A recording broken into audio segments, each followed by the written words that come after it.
charismatic.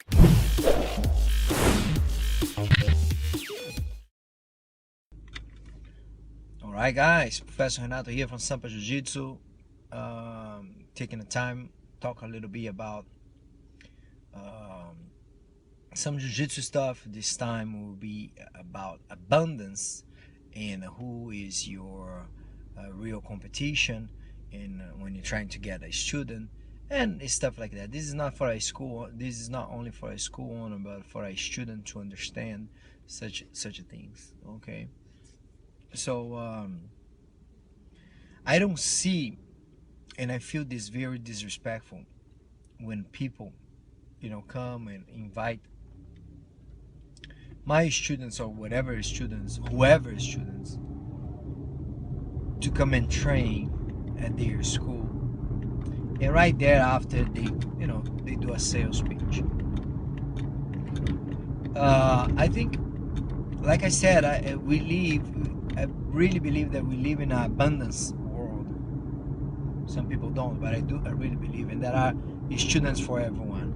We could have a Brazilian Jiu-Jitsu school in every corner if everyone worked properly, as opposed to hate each other as school owners and try to get each other's students.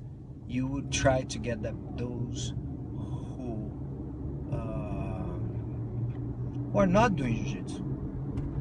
So I really think that doesn't make much sense. Trying to get somebody else's student. It's very disrespectful. There is you're showing no morals or values on this.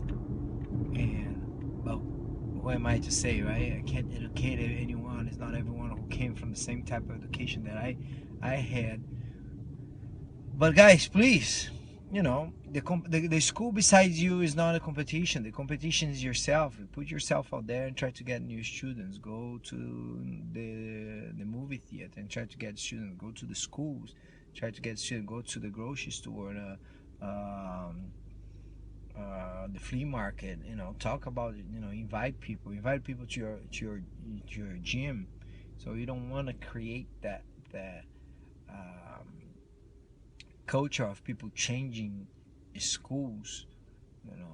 One thing, if they're not happy, then it's a different story. But so nowadays, I live in Southern California, so now some schools are making open mats, right?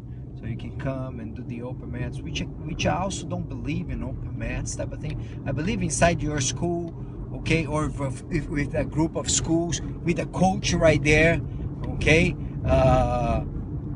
Fixing people, telling people, hey, don't do this, hey, slow down here, go, stuff like that. I don't believe in an open match without a coach. I don't believe in a gym type of thing, like you can come just walk in and work out the way you want. Not for jiu-jitsu, not for Muay Thai, not for boxing.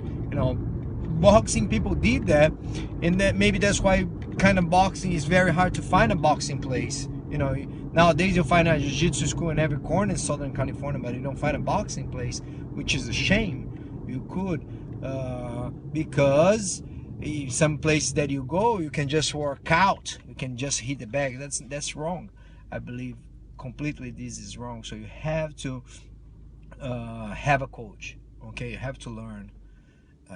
And a coach will tell you what to do, what's the progression. A decent coach, of course, will tell you the progression. So again, guys, I truly believe that we live in an abundance world. You don't need to make these open mats now, so people come to your gym, okay, from other gyms, and then you make the pitch right there. That's so cheesy. And I had a couple guys coming from a school. I had a school maybe 3 or 4 miles from me. Oh, great kids. I don't know. I needed the coach. It seems that the coach had a little problem, got stuck in Brazil, and is not coming back. And then they came to check out my school. I was doing a free seminar, and I invited people from the high school to come. So they found out that I was doing, and they came. You know, most of them blue belts, some white, I think one purple. So they walked in, they trained, I had a good time, you know, we talked. I said, but guys, make sure you tell your coach that you were here. And they all like look at me funny. Why? I said, because it's a matter of respect. You have to tell your coach what your professor.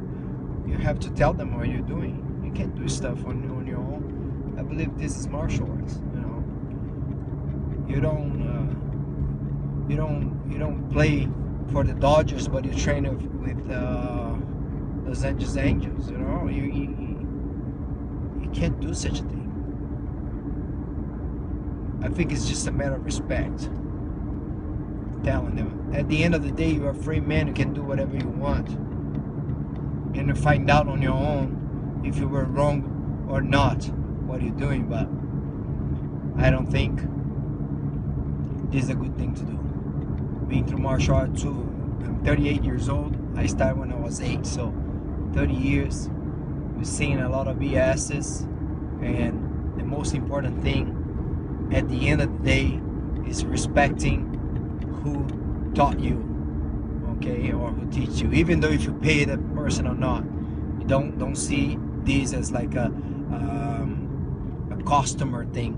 You have to, you know, I'm a customer, I'm paying, and I do whatever.